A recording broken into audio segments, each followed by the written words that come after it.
بسم اللہ الرحمن الرحیم۔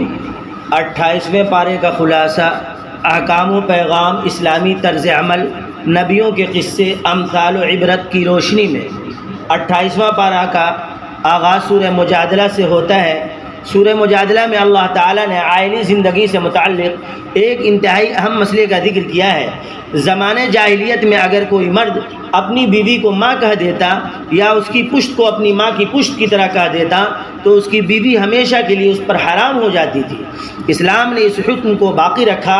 اگر کوئی شخص اپنی بیوی کو ماں کہے گا تو ایسی صورت میں 60 مسکینوں کو کھانا کھلائے یا 60 دن متواتر روزے رکھے تو اللہ تعالیٰ اس کی بیوی کو اس کفارے کی وجہ سے دوبارہ اس پر حلال فرما دے گا۔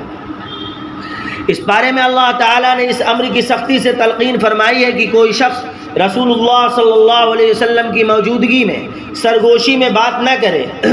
اللہ تعالیٰ فرماتے ہیں کہ جو کوئی اس طرح کرے اس کو صدقہ کرنا چاہیے تاکہ اس کی کوتاہی کا ازالہ ہو سکے۔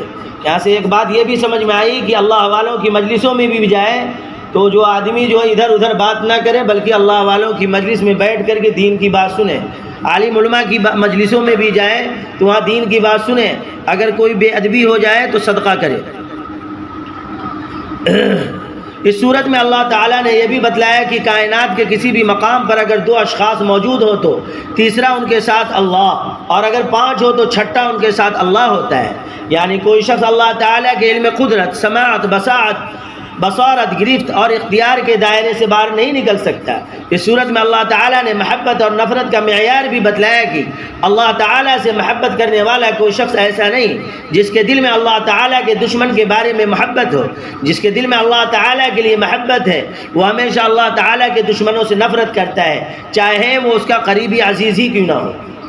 سورہ حشر میں اللہ تعالیٰ فرماتے ہیں جو رسول اللہ صلی اللہ علیہ وسلم عطا کرتے ہیں اس کو لے لیا کرو اور جس سے روکتے ہیں اس سے رک جایا کرو۔ اس صورت میں اللہ تعالیٰ نے مومنوں کے 3 گروہوں کا ذکر کیا۔ ایک گروہ مہاجرین کا جنہوں نے اللہ تعالیٰ کی رضا کے لیے اپنا گھر بار چھوڑا۔ دوسرا گروہ انصاری صحابہ کا جو مہاجرین کو مدد پر کمر بستہ رہے، اور تیسرا گروہ ان لوگوں کا جو مہاجر اور انصار صحابہ کے بعد آئے اور انہوں نے دعا مانگی، اے ہمارے پروردگار تو ہمیں معاف فرما، اور ہم سے پہلے جو ہمارے بھائی ایمان میں سبقت لے گئے ان کو بھی معاف فرما، اور ہمارے دلوں میں اہل ایمان کے لیے کوئی کجی پیدا نہ فرما، بے شک اللہ تو رؤوف اور رحیم ہے۔ اس صورت میں اللہ تعالیٰ نے اس امر کا بھی ذکر کیا کہ اگر اللہ تعالیٰ قرآن مجید کو کسی پہاڑ پر نازل فرماتے تو پہاڑ اللہ تعالیٰ کے خوف سے ریزہ ریزہ ہو جاتا۔ اس کے بعد سورہ ممتحنہ کی تلاوت ہوئی ہے۔ سورہ ممتحنہ میں اللہ تعالیٰ نے ابراہیم علیہ السلام اور ان کے قوم کے اعلیٰ اوصاف کا ذکر کیا ہے۔ انہوں نے مشرکوں سے مخاطب ہو کر کہا تھا کہ ہم تم سے اور تمہارے معبودوں سے بھی برات کا اظہار کرتے ہیں۔ اس صورت میں یہ بھی بتلایا گیا کہ وہ کافر جو مسلمانوں کے ساتھ اچھا سلوک رکھتے ہیں اور ان کے خلاف سازشیں نہیں کرتے ان کے ساتھ اچھا سلوک کرنا چاہیے، اور جو کافر مسلمانوں کے خلاف سازشیں کرتے رہتے ہیں ان کے ساتھ سختی والا معاملہ کرنا چاہیے۔ اس صورت میں اللہ تعالیٰ نے مسلمان عورتوں کے نکاح کو کافر مردوں کے ساتھ ناجائز قرار دیا ہے، اور یہ بھی بتلایا ہے کہ اگر کافر عورت ہجرت کر کے اہل ایمان کے پاس آ جائے تو اہل ایمان کو حق مہر ادا کرنے کی صورت میں اس عورت کے ساتھ نکاح کرنے کی اجازت ہے۔ اس صورت میں اللہ تعالیٰ نے اس امر کا بھی ذکر کیا کہ اگر کافر عورت مسلمان ہونے کے لیے آئے تو اس سے بیعت لینی چاہیے کہ شرک نہیں کرنا، اپنی اولاد کو قتل نہیں کرنا، چوری نہیں کرنی، بدکاری نہیں کرنی، کسی پر جھوٹی تہمت نہیں لگانی، اور نیکی کے کاموں میں نافرمانی نہیں کرنی۔ اگر وہ بیعت کرے تو ان کو دائرہ اسلام میں داخل کر لینا چاہیے اور ان کے لیے بخشش کی دعا مانگنی چاہیے۔ اس کے بعد سورہ صاف کی تلاوت ہوئی ہے۔ سورہ صاف میں اللہ تعالیٰ نے اس امر کو بیان فرمایا کہ حضرت عیسیٰ علیہ السلام نے رسول اللہ صلی اللہ علیہ وسلم کی آمد کی بشارت دی تھی کہ میرے بعد ایک رسول آئے گا جس کا نام احمد ہوگا۔ جب رسول اللہ صلی اللہ علیہ وسلم کی نشانیوں کے ساتھ آئے تو انہوں نے آپ کی مخالفت شروع کر دی۔ مزید اس صورت میں یہ بھی ارشاد فرمایا کہ اللہ تعالیٰ نے رسول اللہ صلی اللہ علیہ وسلم کو ہدایت اور دین حق کے ساتھ مبعوث کیا تاکہ دین اسلام کو باقی ادیان پر غالب کر دیا جائے۔ اسی طرح یہ بھی ارشاد فرماتے ہیں کہ اللہ تعالیٰ ان لوگوں سے محبت کرتے ہیں جو اللہ کے راستے میں سیسا پلائی دیوار کی طرح سب باندھ کر لڑتے ہیں۔ اس صورت میں اللہ تعالیٰ نے جناب موسیٰ علیہ السلام کے اس فرمان کا بھی ذکر کیا کہ انہوں نے اپنی قوم کے لوگوں سے کہا تھا کہ تم مجھے کیوں تکلیف دیتے ہو جبکہ تمہارے علم میں ہے کہ میں اللہ کا رسول ہوں۔ جب وہ سیدھے راستے پر نہ آئے تو اللہ نے ان کے دلوں کو ٹیڑھا کر دیا۔ اس کے بعد سورہ جمعہ کی تلاوت ہوئی ہے۔ سورہ جمعہ میں اللہ تعالیٰ نے مومنوں کو جمعہ کے آداب بتلاتے ہیں کہ جب جمعہ کی اذان ہو تو کاروبار چھوڑ کر فوراً نماز کی طرف متوجہ ہو جانا چاہیے، اور جب جمعہ کی نماز ادا کر لی جائے تو کاروبار کرنے کی اجازت ہے۔ تاہم کاروباری مصروفیات کے دوران کثرت سے اللہ تعالیٰ کا ذکر کرنا چاہیے۔ کیا ہے؟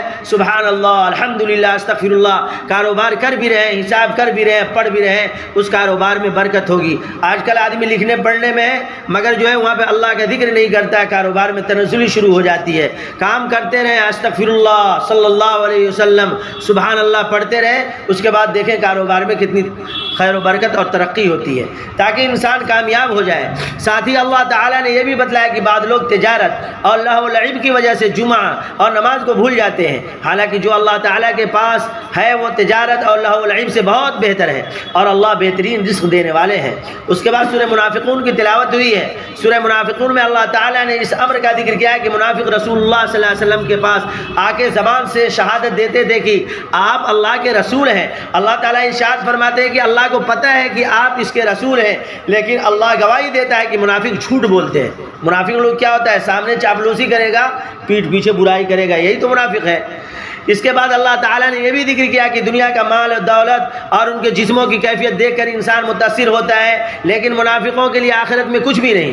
اللہ نے منافقوں کی اس حرکت کا بھی ذکر کیا ہے کہ انہوں نے رسول اللہ صلی اللہ علیہ وسلم کی توہین کی۔ منافق لوگ کیا ہوتے ہیں؟ سامنے چاپلوسی کرتے ہیں اور وقت پڑتا ہے تو آپ کے جان کے لالے بھی پڑ جاتے ہیں، اور جو سچے لوگ ہوتے ہیں آپ کا گھاٹا ہے، نفع ہے، وہ ہمیشہ آپ کا ساتھ دینے والے ہوں گے۔ کہہ رہے ہیں کہ منافق اس بات کو نہیں جانتے۔ اس صورت میں اللہ تعالیٰ نے اپنے راستے میں خرچ کرنے کی تلقین کرتے ہوئے کہا کہ موت کی آمد کے بعد اعمال کا سلسلہ رک جائے گا اور آدمی حسرت کرے گا، افسوس کرے گا کہ کاش مجھے موقع مل جاتا اور میں اللہ کو راضی کرنے کے لیے صدقہ خیرات کر لیتا اور نیک بن جاتا، لیکن اس وقت اس کے بس میں کچھ نہیں ہوگا۔ اس کے بعد سورہ تغابن کی تلاوت ہوئی ہے۔ سورہ تغابن میں اللہ تعالیٰ ارشاد فرماتے ہیں کہ جو مصیبت بھی آتی ہے اللہ کے حکم سے آتی ہے، اور جو کوئی اللہ پر ایمان لاتا ہے اللہ تعالیٰ اس کی رہنمائی فرماتے ہیں۔ اس صورت میں اللہ تعالیٰ نے ارشاد فرمایا کہ انسان کا مال اور اس کی اولاد اس کے لیے آزمائش ہے، اور بعض بیویاں اور اولاد تو تمہاری دشمن ہیں، ان سے ہوشیار رہو۔ کہہ رہے ہیں کہ اگر جو نیک بچے ہوں وہ تو ہمارے لیے جو ہے ذریعہ آخرت بھی ہیں، اور جو نیک نہیں ہے وہ ہمارے لیے جان و وبال ہیں، اور اگر معاف کر دو اور درگزر کر دو تو اللہ بخشنے والا مہربان ہے۔ اس صورت میں اللہ تعالیٰ نے یہ بھی ارشاد فرمایا کہ جس حد تک ممکن ہو اللہ کے ڈر کو اختیار کرنا چاہیے۔ اس کے بعد سورہ طلاق کی تلاوت ہوئی ہے۔ سورہ طلاق میں اللہ تعالیٰ نے طلاق کی مختلف عدتوں کا ذکر کیا ہے کہ بوڑھی عورت کی عدت 3 ماہ ہے، جبکہ عام عورتوں کی عدت 3 حیض ہے، اور حاملہ کی عدت وضع حمل ہے۔ اس صورت میں اللہ تعالیٰ نے تقوی کے فائد کا ذکر کیا ہے کہ جو تقوی اختیار کرتا ہے اللہ تعالیٰ اس کی تنگیوں کو دور فرماتے ہیں، اس کے معاملات کو آسان فرماتے ہیں، اور اس کو رزق وہاں سے دیتے ہیں جہاں سے انسان گمان بھی نہیں کر سکتا۔ اس کے بعد جو آخر میں سورہ تحریم کی تلاوت ہوئی ہے، سورہ تحریم میں اللہ تعالیٰ نے بتلایا ہے کہ اللہ کی حلال کردہ چیزوں کو حرام نہیں کر لینا چاہیے۔ اس صورت میں اللہ تعالیٰ نے جناب نوح علیہ السلام اور لوط علیہ السلام کی بیویوں کی مثال ناکام عورتوں کی طرح پر دی کی۔ نبیوں کے ساتھ رہنے کے باوجود وہ ناکام تھی۔ کیا تھی؟ نبی کی بیوی تھی مگر اس کے باوجود بھی وہ ناکام رہی۔ اور فرعون کی بیوی اور عیسیٰ علیہ السلام کی والدہ کی مثال کامیاب عورتوں کے طور پر دی ہے۔ اللہ تعالی ہمیں قرآن مجید پڑھنے، سمجھنے اور اس پر عمل کرنے کی توفیق نصیب فرمائے۔ وآخر دعوانا الحمدللہ رب العالمین۔ جزا اللہ عنا محمد صلی اللہ علیہ وسلم۔